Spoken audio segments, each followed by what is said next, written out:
ठाणे महानगरपालिकेतर्फे आशा चित्रपटाचे मोफत शो आयोजित. गल्लीबोळातून वस्तीतून फिरत लसीकरण, मातृ आरोग्य, कुटुंब नियोजन ते महामारीसारख्या संकटांपर्यंत आशा सेविकांनी केलेल्या कामाचे मोल करता येणार नाही. आशा सेविका या आरोग्य व्यवस्थेचा खरा कणा आहेत. त्यांच्या कामाचे जितके कौतुक करता येईल तितके कमी आहे. त्यांच्या या कामाला सलाम करण्यासाठी ठाणे महानगरपालिकेच्या आरोग्य विभागाने एक अनोखा उपक्रम राबवित आशा सेविकांच्या चेहऱ्यावर हसू उमटवले आहे.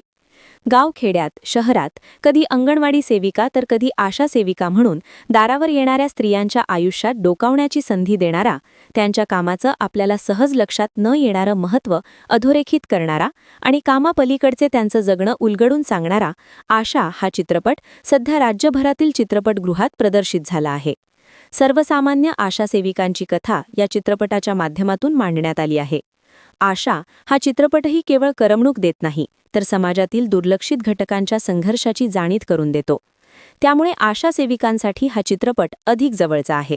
धावपळीतून स्वतःसाठी वेळ काढून त्यांना हा चित्रपट पाहता येईल का, ही भावना मनात ठेवून आशा सेविकांच्या कार्याचा सन्मान म्हणून ठाणे महापालिका आरोग्य विभाग आणि डॉक्टर प्रसाद पाटील यांच्या पुढाकारातून आशा या चित्रपटाचे मोफत शो आयोजित करण्यात आले. विवियाना मॉल, सिनेवंडर मॉल आणि कोरम मॉल या 3 ठिकाणी एकूण 670हून अधिक आशा सेविकांनी या चित्रपटाचा अनुभव घेतला. त्यांच्यासाठी हा अनुभव केवळ चित्रपट पाहण्यापुरता मर्यादित नव्हता, तो आत्मसन्मानाचा क्षण होता. पडद्यावर दिसणारी कथा आणि प्रत्यक्ष आयुष्यातील त्यांचा संघर्ष यामधील साम्य अनेकांच्या डोळ्यात पाणी आणणारे होते. आरोग्य सेवा म्हणजे केवळ रुग्णालये आणि डॉक्टर नव्हेत, तर त्या सेवेला खांदा देणाऱ्या हजारो महिलांचा अदृश्य परिश्रमही तितकेच महत्त्वाचे आहे. त्यांच्या कामाची दखल घेणे ही दानधर्माची गोष्ट नसून सामाजिक जबाबदारी आहे, असा संदेश ठाणे महानगरपालिका आरोग्य विभागाने राबविलेल्या या उपक्रमातून दिला गेला. या उपक्रमाचे सर्वत्र कौतुक होत आहे. ब्युरो रिपोर्ट, जनादेश. आपली माणसं, आपला देश. पाहत रहा जनादेश. कुत्रा चावल्यानंतर 5 वर्षीय चिमुकलीचा मृत्यू. आरोग्य यंत्रणेच्या कार्यपद्धतीवर गंभीर प्रश्न. ॲडव्होकेट रोहिदास मुंडे. दिवा शहरातील साईबाबा नगर, अविष्का चाळ, दिवा आगासन रोड परिसरात कुत्रा चावल्याच्या घटनेनंतर उपचार सुरू असतानाच 5 वर्षीय निशा शिंदे या चिमुकलीचा दुर्दैवी मृत्यू झाल्याची घटना अत्यंत गंभीर असून यामुळे महापालिका प्रशासन व सार्वजनिक आरोग्य यंत्रणेच्या कार्यपद्धतीबाबत प्रश्न उपस्थित होत आहेत. या घटनेच्या पार्श्वभूमीवर प्रतिक्रिया देताना ॲडव्होकेट रोहिदास मुंडे, शिवसेना उद्धव बाळासाहेब ठाकरे कल्याण ग्रामीण विधानसभा प्रमुख यांनी सांगितले की या प्रकरणाची सखोल, निष्पक्ष व पारदर्शक चौकशी होणे अत्यावश्यक आहे, जेणेकरून वस्तुस्थिती समोर येईल. 17 नोव्हेंबर रोजी घराबाहेर खेळत असताना एका पिसाळलेल्या कुत्र्याने चिमुकलीवर हल्ला केला होता. त्यानंतर तिला तातडीने डोंबिवली येथील शासकीय रुग्णालयात दाखल करण्यात आले. तेथे उपचार सुरू करून आवश्यक इंजेक्शन्स दिल्याची माहिती देण्यात आली. पुढील काही आठवडे तिच्यावर वैद्यकीय उपचार सुरू होते. 3 डिसेंबर रोजी तिचा वाढदिवस साजरा करण्यात आला. त्यावेळी तिची प्रकृती स्थिर असल्याचे कुटुंबियांना सांगण्यात आले होते. मात्र 16 डिसेंबर रोजी 4थे इंजेक्शन दिल्यानंतर अचानक तिची प्रकृती बिघडली आणि रेबीजची लक्षणे दिसू लागल्याचे डॉक्टरांनी स्पष्ट केले. परिस्थिती गंभीर झाल्यानंतर तिला मुंबईतील कस्तुरबा रुग्णालयात हलवण्यात आले. मात्र तेथे पोहोचल्यानंतर तिची प्रकृती अत्यंत चिंताजनक असल्याचे सांगण्यात आले आणि उपचारादरम्यान तिचा मृत्यू झाला. उपचार सुरू असताना दीर्घ कालावधीनंतर रेबीजची लक्षणे दिसणे हे गंभीर स्वरूपाचे असून उपचार पद्धती, औषधांचा दर्जा, वैद्यकीय निरीक्षण व संदर्भ प्रक्रियेबाबत वस्तुनिष्ठ तपास होणे आवश्यक आहे, असे ॲडव्होकेट रोहिदास मुंडे यांनी नमूद केले. दिवा विभागात 5 वर्षाची चिमुकली निशा शिंदे हिचा कुत्रा चावल्याने दुर्दैवी मृत्यू झालेला आहे. आम्ही ठाणे महानगरपालिकेला वारंवार या संदर्भात कंप्लेंट दिली आहे की दिवा विभागात भटक्या कुत्र्यांची संख्या जास्त प्रमाणात आहे. यावरती काहीतरी ठाणे महानगरपालिकेने उपाययोजना कराव्यात, परंतु ठाणे महानगरपालिकेचं संपूर्ण दुर्लक्ष हे नेहमी दिवा विभागात दिसून आलेलं आहे. 17 नोव्हेंबरला घराच्या बाहेर दिशा खेळत असताना तिला भटक्या कुत्र्यांनी चावा घेतला. त्यानंतर तिला डोंबिवली येथील शासकीय रुग्णालयात तिला दाखल करण्यात आले. तिच्यावरती 1 महिना उपचार करण्यात आले, तिला 4 इंजेक्शनं देण्यात आली. परंतु 4थं इंजेक्शन दिल्यानंतर तिचा त्रास मोठ्या प्रमाणात वाढू लागला. त्यानंतर तिला तिथून मुंबई येथील कस्तुरबा हॉस्पिटल येथे हलवण्यात आले. परंतु उपचार करत असताना तिचा दुर्दैवी मृत्यू झालेला आहे. अशा घटना वारंवार दिवसात घडत असतात, परंतु ठाणे महानगरपालिका याकडे संपूर्ण दुर्लक्ष करते. आज त्या चिमुकलीचा दुर्दैवी मृत्यू झालेला आहे. परंतु शर्मेची गोष्ट ही आहे की आज तिला दफन करण्यासाठी दिव्यात लहान मुलांची दफनभूमीही नाही. म्हणजे ही महापालिकेसाठी एकदम शर्मेची गोष्ट आहे. आज कोणत्याही प्रकारची सुविधा ही दिवा विभागात दिली जात नाही. या संदर्भात नागरिकांकडून अनेक तक्रारी केल्या जातात, परंतु याकडे ठाणे महानगरपालिकेचं संपूर्ण दुर्लक्ष असतं. आता तरी ठाणे महानगरपालिकेचे डोळे उघडतील का आणि याकडे लक्ष देतील का? आज ज्या या मुलीचा दुर्दैवी मृत्यू झालेला आहे याची सखोल चौकशी व्हावी अशी दिवावासियांच्याकडून आमची मागणी आहे. या प्रकरणात कोणतीही वैद्यकीय अथवा प्रशासकीय त्रुटी झाली आहे का याची सक्षम यंत्रणेमार्फत चौकशी करून दोषी आढळणाऱ्यांवर नियमानुसार कारवाई करण्यात यावी अशी अपेक्षा त्यांनी व्यक्त केली. तसेच दिवा शहरात भटक्या कुत्र्यांचा प्रश्न दीर्घकाळापासून प्रलंबित असून सार्वजनिक सुरक्षिततेच्या दृष्टीने याबाबत प्रशासनाने प्रतिबंधात्मक उपाययोजना अधिक प्रभावीपणे राबवण्याची गरज असल्याचेही त्यांनी सांगितले. या घटनेमुळे नागरिकांमध्ये चिंता व्यक्त होत असून या प्रकरणाची सखोल चौकशी करून भविष्यात अशा घटना टाळण्यासाठी योग्य उपाययोजना केल्या जातील अशी अपेक्षा व्यक्त करण्यात येत आहे. ब्युरो रिपोर्ट, जनादेश. आपली माणसं, आपला देश. पाहत रहा जनादेश.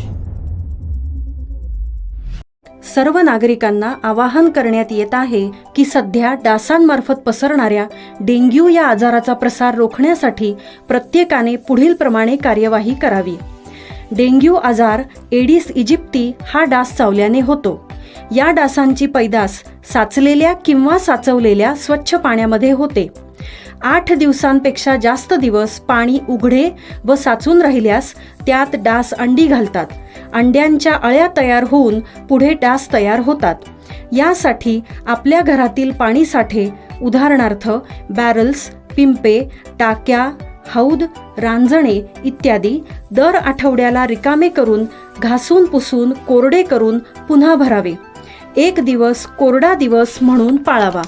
पाणी साठ्यांना घट्ट झाकणे बसवावीत किंवा जुनी साडी, चादर, धोतर यांनी बांधून झाकून ठेवावीत, म्हणजे डास त्यात जाऊन अंडी घालणार नाहीत. घराच्या गच्चीवर, आजूबाजूला, अंगणात कोठेही पाणी साचू देऊ नये. भंगार सामान उघड्यावर टाकू नये. उदाहरणार्थ टायर्स, प्लास्टिक सामान, कुंड्या, टाकाऊ वस्तू इत्यादी. अशा सामानात पावसाचे पाणी साठून त्यात डेंग्यूच्या डासांची पैदास होते. घरातील कूलर्स, फ्रीजच्या पाठीमागील ट्रे हे देखील वेळोवेळी कोरडे करावेत.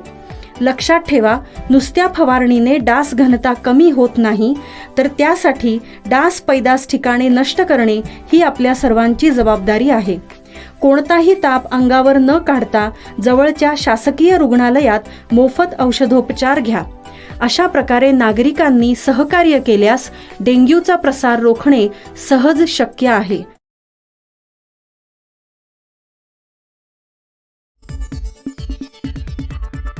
आपली माणसं, आपला देश. पाहत रहा जनादेश. आनंद परांजपे यांनी ठाण्यात युतीच्या बैठकीला निमंत्रणच आले नसल्याचे केले स्पष्ट. ठाणे महापालिका निवडणुकीतील युतीच्या जागा वाटपासाठी भाजप आणि शिवसेना शिंदे पक्षातील स्थानिक नेत्यांनी बोलणी सुरू केली आहे. मात्र महायुतीतील घटक पक्ष असलेला राष्ट्रवादी काँग्रेस अजित पवार पक्ष बैठकांपासून अलिप्त असल्याचे चित्र आहे. दरम्यान त्यावरच आता राष्ट्रवादी काँग्रेस अजित पवार पक्षाचे प्रवक्ते आनंद परांजपे यांनी भाष्य करत ठाण्यात युतीच्या बैठकीला निमंत्रणच आले नसल्याचे स्पष्ट केले आहे. ठाणे महापालिका निवडणुकीतील युतीच्या बैठका सुरू झाल्या आहेत. मात्र या बैठकांचे निमंत्रण महायुतीतील शिवसेना शिंदे गट आणि भाजपकडून अद्याप आमचे ठाणे जिल्हाध्यक्ष नजीब मुल्ला यांना देण्यात आलेले नाही. तसेच चर्चेसाठी बोलावण्यात आल्यानंतरच आम्ही आमचा आकडा बैठकीत सांगू. मात्र सध्या महायुतीतील दोन्ही पक्षांच्या बैठका सुरू असताना देखील राष्ट्रवादी काँग्रेस पक्षाला कोणतेही निमंत्रण देण्यात आलेले नाही. त्यामुळे स्वबळावर लढण्याची संपूर्ण तयारी पक्षाने करून ठेवली आहे, असे परांजपे म्हणाले. ठाणे जिल्हाध्यक्ष नजीब मुल्ला यांनी पार्लिमेंटरी बोर्ड स्थापन करून 2 दिवसात सुमारे 380 इच्छुक उमेदवारांच्या मुलाखती घेतल्या आहेत. जर महायुतीमध्ये आमच्या पक्षाला ठाणे महानगरपालिकेत सन्मानपूर्वक जागा दिल्या गेल्या तर पक्ष महायुतीत निवडणूक लढण्यास तयार आहे. अन्यथा आमचा पक्ष 131 जागांवर स्वबळावर निवडणूक लढण्याची पूर्ण ताकद आणि तयारी ठेवतो, असेही परांजपे यांनी स्पष्ट केले. असं आहे की माजी कृषी मंत्री, माजी क्रीडा मंत्री, राष्ट्रवादीचे माननीय माणिकराव कोकाटे यांना सुप्रीम कोर्टाने त्यांच्या शिक्षेला स्थगिती दिलेली आहे आणि त्यामुळे सत्याचा विजय झालेला आहे. सत्यमेव जयते. सुरुवातीपासूनच न्यायव्यवस्थेवर आम्हाला संपूर्णपणे विश्वास होता आणि आज सुप्रीम कोर्टाने त्यांच्या शिक्षेला स्थगिती दिल्यामुळे त्यांची आमदारकी रद्द होण्याचाही कुठलाही संबंध येत नाही. त्यांची आमदारकी देखील तशीच राहील. सध्या जो दिलासा माननीय सुप्रीम कोर्टाने दिलेला आहे याचं आम्ही स्वागत करतो. असं आहे की विरोधकांचं कामच आहे की सत्ताधारी युतीच्या विरुद्ध वेगवेगळ्या प्रकारच्या मागण्या करणं. 1995चं ते प्रकरण होतं. त्या प्रकरणाची सुनावणी येता येता 2025 उजाडली.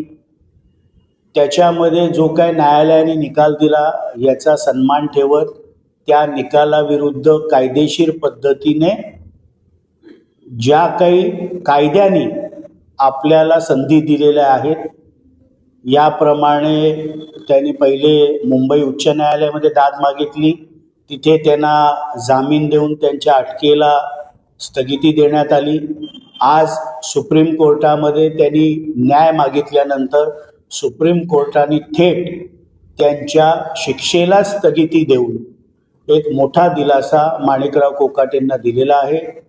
धनंजय मुंडे यांच्या राजीनाम्याचा निर्णय हा राज्याचे मुख्यमंत्री माननीय देवेंद्र फडणवीस साहेब, राष्ट्रवादी काँग्रेस पक्षाचे आमचे राष्ट्रीय अध्यक्ष उपमुख्यमंत्री माननीय अजितदादा पवार साहेब यांच्या संवादानंतर तो निर्णय घेण्यात आला आणि त्यामुळे राष्ट्रवादी काँग्रेस पक्ष हा महायुतीतला एक जबाबदार पक्ष. असं आहे की ठाणे महानगरपालिकेपुरतं स्पष्टपणे बोलतो, महायुतीच्या दोन्ही घटक पक्षांकडनं म्हणजे शिवसेना आणि भारतीय जनता पार्टीकडनं कुठल्याही प्रकारचं निमंत्रण महायुतीच्या बैठकीला राष्ट्रवादी काँग्रेस पक्षाचे आमचे जिल्हाध्यक्ष नजीब मुल्ला यांना आलेलं नाही. जिल्हाध्यक्ष म्हणून नजीब मुल्ला यांनी पार्लमेंटरी बोर्ड बसवून 2 दिवस जवळजवळ 380 राष्ट्रवादी काँग्रेस पक्षाकडे आलेल्या इच्छुकांच्या मुलाखती घेतल्या. महायुतीमध्ये सन्मानपूर्वक जागा राष्ट्रवादी काँग्रेस पक्षाला ठाणे महानगरपालिकेमध्ये दिल्या तर राष्ट्रवादी काँग्रेस पक्ष महायुतीमध्ये लढेल.